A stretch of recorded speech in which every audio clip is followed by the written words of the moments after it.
Hey, what's up guys, Destin here, ATEM Off-Road. In today's video, we're going to be installing a 4.5-inch Rubicon Express lift on this 35-year-old 1987 Jeep XJ. We pulled the front axle and got it all restored, and it's ready to go back underneath the Jeep. So with the front axle restored, we're going to install some shocks, new coils. I'm also going to be doing a crossover steer, setting up the alignment, and also setting up the front and rear pinion angles. I've got all the parts laid out on the shop floor. Let's go ahead and get everyone installed. Let's get to work.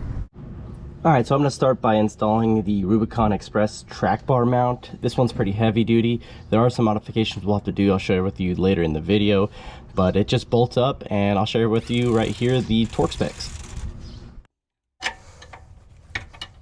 And since I'm right here, I'm going to go ahead and just drill out the pitman arm hole to 5/8 because I'll be installing a crossover steering kit later on in the video. Alright, so here's the track bar brace. I think that should be next. Let's go ahead and get this installed. The track bar brace comes with its own supplied hardware. Those are going to be torqued down to 90 foot-pounds. Brace is in and everything's bolted up, looking really good. Now we're on to the next thing. Alright, so I've got these isolator spring bushings for both sides. We're going to go ahead and put those on and then thread on the bump stops. So here I've got the upper and lower control arms on the bench. We're going to prep them for install. I'm going to get grease in each one of these bushings, and then I'm going to measure out the lengths from eye to eye and get those set up. Now I'm not going to tell you the starting points for the lengths right now, is because the final lengths I'll tell you at the end when we set up the pinion angle. So you're going to want to stay tuned for those lengths later on in the video. So a little bit about the style of this lower control arm. This one here is called the Super Flex, and it's fixed to the bushing of the front or the top side of the front axle. And then this one is not your Super Flex, but it's adjustable, and it's going to be part of the Super Ride series by Rubicon Express. So we got the Super Ride and the Super Flex. So we're just going to get these up into the frame side of the Jeep. We're not going to tighten anything down. We're just going to loosely fit them up. Alright, so you may come across this issue where there's not enough space between the bracket to fit your bushing. So what I did was I took some all thread and 2 nuts and then spread them out. That will kind of open up the bracket so you can get the bushing in there and it'll fit right in. And also I wanted to show you that I've already got these extended brake lines installed. You just have to get them mounted on the caliper. We'll do that here later on when we get the axle underneath the Jeep. Alright, so I've got all the upper and lower control arms attached to the Jeep. We're going to go ahead and roll the front axle underneath. Alright, so I've taken off the lower bump stop on the axle side, and we're going to put the bump stop in the spring so that it's floating in there. And then I'm going to try to maneuver the spring to where it can get onto the axle.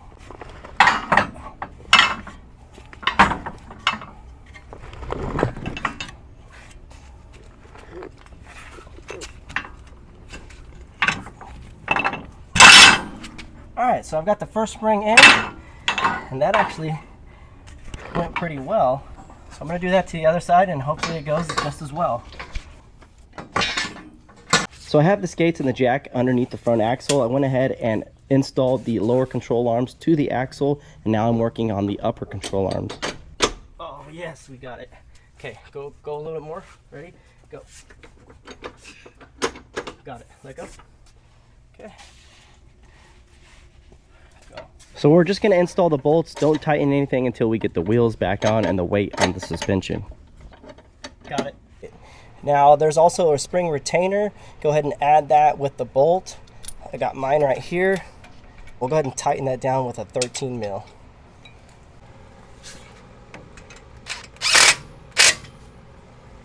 Now I went ahead and bolted the front drive shaft to the yoke of the pinion. Also went ahead and greased this U-joint, the spline shaft, and the cardan up at the transfer case. Alright, so right now I'm just buttoning up some of the little stuff before we get the track bar in. This was the breather vent tube that we installed in episode 5 when we restored the front axle. I've got this clamp right here. I'm going to slip it over the hose and then just put the new hose over the barb fitting, and that should give us a good seal. Alright, so here are the front and rear shocks that we're going to be running. They are by Rubicon Express for lifts up to 5.5 inch lift, and they also come with these boot protectors. We're going to be installing those. I actually really like how they look. We did those on my TJ, but these are twin tubes, so they have these bands around them. They're under pressure, so we got to be careful not to take off the bands or cut them prior to installation. There is going to be some setup. We're going to be installing these bar pins. They're for the bolts to secure the bottom or the upper halves of the shock up to the frame. So you're also going to want to note that these bar pins here are shorter than the rear, so you don't want to mix these up.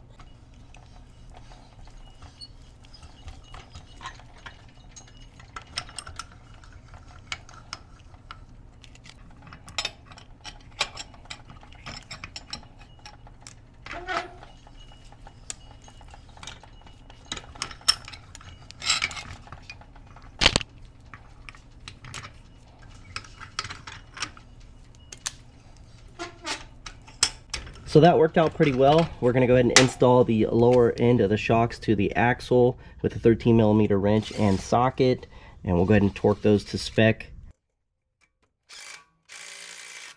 There's a green band. We're going to cut that. I'm going to hold it down, pull the cap off here, and quickly install the bushing and the dish onto the end of the rod. So I'm basically just going to guide it up into there. So let's try it.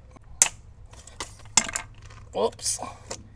I'm going to let it guide into the body, and then this green band, I'm going to go ahead and pull that out. All right, so this part you want with these nipples on the bushing facing down towards the metal. So stick that on the shaft, then your cup washer, and then we'll run the 3/4 nut. We're looking for about a 3/16 to a 1/4 inch of squish. All right, it is a new day, and last night I got hung up getting the pinion angle set up and the upper control arms adjusted. I finally found the sweet spot, and I'll share with you the torque specs on the upper and lower control arms and those angles here in a moment. But as you can see, I've got the wheels on the front axle right now, and there's a couple of reasons why we want to do that at this point in the process. Is we want the weight of the Jeep on the new suspension. That way we can lock down all those control arms, get everything torqued, and set that pinion angle. The second reason is to take some measurements on both sides of the axle in relationship to the Jeep so we can install and adjust the track bar. So I'm going to flip you guys around and share with you guys all about it. Let's do it. All right, earlier we got all the arms connected to the front axle. Here they are, looking really good. Now for the upper control arms, I did have to change the settings from 15 to 15 3/4. That's eyelet to eyelet. So those are the adjustments on the out. And I left the bottom ones at 16.5. And that got me a perfect angle of about 1.5 degrees. So right here is a really nice flat spot on the differential. This will be the same angle as the pinion. So what we'll do is we'll check the pinion angle. We're getting about a 2.6, 2.7 on the pinion angle. Now that in relationship to the drive shaft, we'll go ahead and set it right on top. And I'm getting about 4.2 degrees on the drive shaft. So that means we're at a difference between about 1.5 degrees. So that's going to be perfect. It's within spec for the U-joint and the drive shaft angles. We want it somewhere between 0 and 3 degrees. And we'll go from there as far as the pinion adjustments for the front axle. So on the upper control arms, we have the front on the axle side. Those were torqued down to 55 foot-pounds. And the ones in the back over here were 66 to the frame. And then for the lower control arms, frame side and axle side, both of those got torqued to the same specs, 85 foot-pounds. Now, one thing to keep in mind on these lower control arms, you want the bushing in the up where the Zerk fitting is on the top side in the bracket. You don't want to flip those upside down. The Zerk fitting can get struck, and I doubt it will even fit now that we have the control arm skids welded on. So with the pinion angle set and the control arms torqued and locked down in position, I've got the wheels on. It's now time to get the track bar installed. Now I've installed quite a few track bars, and this one is by far my favorite one, better than the ones I think on my TJs. This one has a heavy 5/8 bolt. The mount itself is double shear. Great. It's got these adapters for the heim joint. It's adjustable.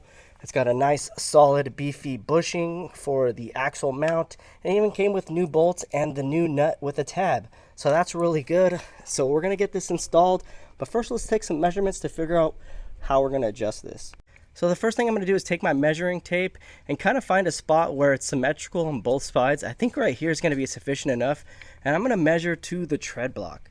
And as you can see on the end of the tread block, I've got about 16 inches from the upper coil bucket to the edge of the wheel or tire. So let's go ahead and check the other side. So right now I'm at 16 inches.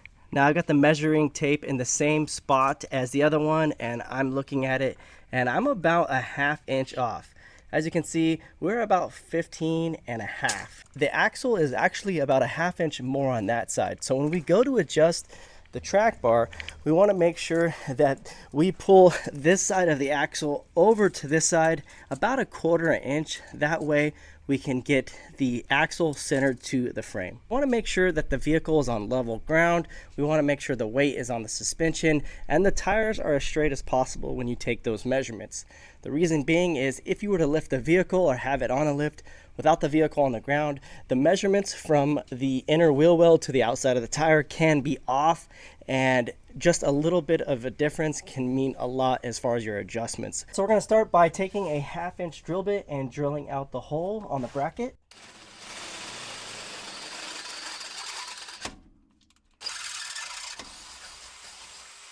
And then I'm going to fit up the bushing for the track bar.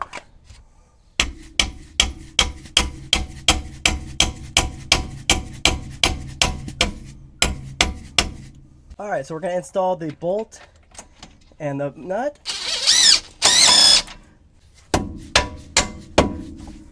we're just gonna wanna make sure it goes all the way through to the back. So now we're gonna bring up the track bar to the mount.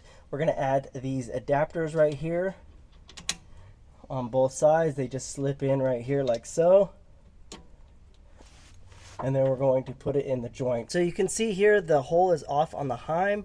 And basically what I need to do now is move the axle into that direction. But if I do that, what's going to happen is I'm going to be favoring more on that side when I need to actually pull the axle over here, because on this side we've come up short. And we want to move the heim joint out past the hole and then push the axle towards the passenger side about a ½ inch, and we should be centered.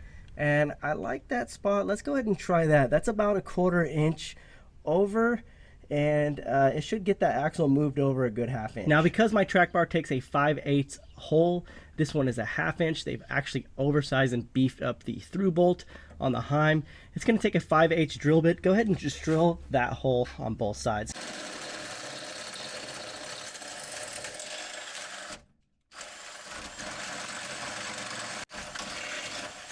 Same with this, we'll add some paint to help prevent rust later on. Now I've got this special pry bar with a point on the end, and what I'll do is I'll take that on the back side of the heim and I'll move the frame over.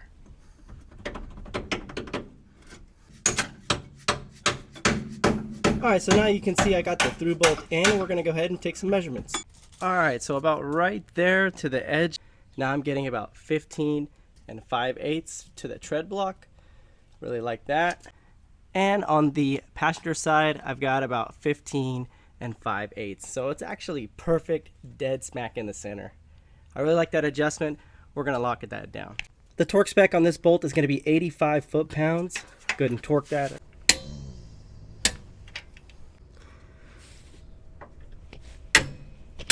There's no torque spec on this jam nut. You just wanna make sure it's hella tight. I've got the wheels back off. I've got the jack stand supporting the weight of the vehicle. Everything is torqued to spec. We've got the track bar centering the axle to the frame. And now we're going to work off setting up the tie rod and the drag link to the steering box. So it's going to be pretty simple. At this point, I've made some alignment tools that will help us set the toe and set up the tie rod. And then once we get the tie rod set up and the knuckles are steering the wheel straight in relationship to the steering wheel, we'll go ahead and set up that drag link. Now I have the axle super level. It's about a ½ degree, and all the weight of the vehicle is suspended on the jack stands. I've got some chocks, some blocks in the back blocking up the wheels so this thing doesn't roll backwards. We're super secure. Let me show you the little alignment tools that I've made that bolt to the wheel hubs. All right, so this is my lower control arm alignment tool. I made 2 of these. It's a 16-inch lower control arm from one of the TJs or the XJ. I can't remember exactly where it came from, but I cut out this window, made some notches, drilled some holes, bolted it up to the hub. I have 2 of them, one on the driver's side over there, one on the passenger side, and we're going to use this to set the toe of the alignment and set up our tie rod and our drag links. This is a crossover steer setup, and it solves a lot of the problems especially if you're on a budget with shake and steering, loose steering and all that. This kind of corrects all of that. So I went with this setup because I know it works. I have it on one of my TJs, and it's super simple to set up without having to take your Jeep to an alignment shop. You can do it yourself at the house. So I made these to better assist and kind of give you guys an idea how this works. So the idea is to find a reference point on this control arm, and I'm going to be using this area right here. It's nice and square on both ends, front and back, and we're going to be getting a measurement about a 1/4 inch difference from the front to the back, and that's how we're going to set the toe. Then we'll head over to our tie rod, set that up, make sure that fits perfect with those measurements, and then we'll get ready to set up our drag link to the steering box with the steering wheel and the drag link and the pitman arm straight. We'll go ahead and lock everything down. All right, so for the front I have 60.5, and on the rear I have 60 5/8. So I have the back measurement an 1/8 inch longer than the front, so I'm towed in about an 1/8 inch, and I'm going to leave it right there, and we're going to set up our tie rod. All right, so I've got the bolts inside the knuckle holes. I'm going to take a measurement center to center. I like that measurement towed in 1/8 of an inch, and then we'll set up the tie rod. So I'm going to go ahead and try to get that here from the outside of the bolt to the outside of the bolt. And right now I am at 52 3/8. So I have another 1/4 inch to go.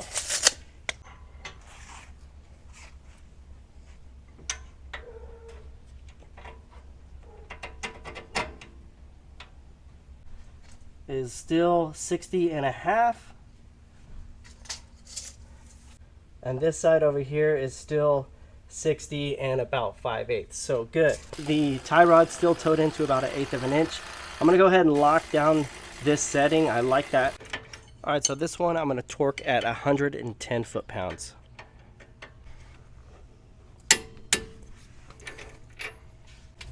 And this one I'll torque at 110 foot-pounds as well. So that's going to be the stack up for the driver's side knuckle. This is the stack up for the pitman arm on the drag link. And this is going to be the stack up configuration for the passenger side knuckle. So there's no torque spec on these jam nuts. You're going to just want to make sure they're hella tight. This one up here, and then both of those as well. So the shortest way to put this is, if you do need to make adjustments, I recommend adjusting here on the tie rod and here on the drag link. That is pretty much set up. You don't want to mess with that anymore. Just make sure that you have enough threads over there to make the distance to attach to your pitman arm. This setting here has to do a lot with the steering wheel inside the vehicle and how your vehicle is tracking down the road. So you may have to adjust this in or out to get that steering wheel straight and your wheel straight tracking down the road. I'm not going to torque it down until I get my final setting. I might have to adjust this in or out just to get that wheel straight. And I talk more about this in the other video that I left a link for. So I went ahead and installed the steering stabilizer. That was pretty simple, and got the clamp adjusted to exactly where I want it. You want to be careful on these, because if you do turn all the way left or right, you could damage this if it's not set up properly. You want to make sure that this bolt right here is touching the C, basically lock to lock, and then adjust this. When this stroke goes all the way in, you want about 1/2 of an inch right here in between this washer and here on full lock going right, and then fully extended. You want to make sure you're locked before this bottoms out on the stroke. So just keep that in mind. You want to find the sweet spot and then lock down your clamp. So other than that, I've got As you can see, the sway bar JKS quick disconnect links installed. The sway bars all bolted back on and bolted up together really nice. It's about a 10 to 15 degree pitch, and we'll probably end up adjusting this later on once we get this thing on a shakedown. But overall, I'm really happy with the outcome here and how everything is looking. I got to put the wheels back on and flip the Jeep around, and we'll start lifting up the rear end. I think we're pretty much done, other than some adjustments we may have to do, but we can do that during shakedown. So for the sway bar links, they talk about installing these aluminum tubes with a through bolt for stowing away the links when you're off-roading. You're quickly, disconnected. You want to be able to quickly store away that sway bar and links. Now for the XJ, they only allow you in the instructions to use these if you have the factory skid plates. Well, I've made these brackets out of some angle sheet metal. It's pretty thin stuff. It doesn't need to be really heavy duty to hold that up. And I've made 2 of them, one for each side. This is plenty enough to hold that sway bar out of the way. I'll show you how this all mounts up after I get them painted. So the next thing I'm going to be making here before we get back to the Jeep is I've got this 1 inch by 1 inch square tube. It's 3/16 wall, and what I'm going to do with that is cut about 6-inch lengths, 2 of them, and I'm going to drill some holes, and we're going to use that for the transfer case drop underneath the transmission cross member. And then we'll go ahead and check all of the drive angles and the pinion angles back in the rear once this gets installed. So I'll show you what that looks like, and then we'll start lifting up the rear end. I've got some new metric bolts, 55 millimeters long in length. So these bolts are going to be torqued to about 35 foot-pounds. And yeah, worked out pretty good, pretty heavy duty. And it saved me about 50 bucks on buying a kit. So this is going to be perfect, just the amount of drop for our lift and the pinion angle in the rear and in the front. All right, so it's time to start lifting up the rear. As you can see, I've already done that. Now, I lost a lot of the footage on how I did it, but it's very simple, much more simpler than the front end. We're going to get rid of all the old parts and in with the new stuff, so let's get to it. So it might be beneficial to you unless you have a really strong impact, which that's what I was using. You might want to crack these loose with a breaker bar on all 4 sides of this one and the one on the opposite side and the 2 in the rear before you jack up the rear, set it on stands, and remove the wheels. So I'll add some chocks to block up the front wheels. So I'll be using my floor jack to support underneath the axle. Remain there for the entire time we're going to be doing this lift. I've got these 5-ton jacks right here. They work great, and I'll basically use my floor jack to lift up the Jeep and set this frame on stands. So once the Jeep is safe to work on, you got the wheels off and the Jeep's rear end is jacked up and the rear as high as you can go, you're going to want to disconnect the rear brake line here. It's right here by the fuel filter. I went ahead and disconnected this flare nut right here and then added my new extended brake line. I'm going to leave a list in the description box below where you can find all the parts that I used. But basically, that line is going to bolt up here. You can loosen this one up with a 10mm wrench and loosen up these 2 flare nuts. That way you can separate the lines and then add your new brake line. The brake line is going to have plenty of extension, so you'll be able to work with it, all of it connected to the axle while you're dismounting the spring packs and both of your shocks. I didn't have to remove the drive shaft from the pinion. I left that alone. No need to separate this from the pinion. This is the mounting for the sway bar. We're no longer going to be using the sway bar after we do the lift. So go ahead and just remove those 2 bolts. And then over there's 2 bolts on this frame right here. And then there's going to be 2 bolts that are bolted to these plates. Go ahead and remove those as well. So with the 2 rear shocks removed, I went ahead and removed this bolt, the one on the opposite side, and the 2 in the back. Can't really get an impact in here because of the tight space, so those will have to be manually removed by hand. After doing that, I was able to lower the jack and set the axle basically on the floor on the jack. So here are the old shocks that I took off of the Jeep. I think they are original shocks, made in USA, which is pretty cool. The old sway bar comes out and we'll just discard that. We won't be using that anymore. And then as well as the spring packs, we'll go ahead and unbolt those from the axle. We'll discard the U-bolts and everything that goes with it. Just make sure you keep these bolts that go to the frame. We're going to be reusing those. Now if you look at the old springs, we've got the shackles on one end, and the other end there's no shackles. So these are going to be the rear of the Jeep, and then if you notice, the front of the Jeep is going to have longer or bigger bushings for the eyelets. So we'll go ahead and install our new springs set up just like this. These rear shackle mounts came with new hardware, and you can notice on these shackles there's two eye bolts, one on the top, one on the bottom. I have it set for here because these are 3-inch springs with a 1-inch lifted shackle. Now a lot of the manufacturers do this in the case that if you ever have some sagging in the springs, you can always move this down one position and it'll be a little bit higher in the rear.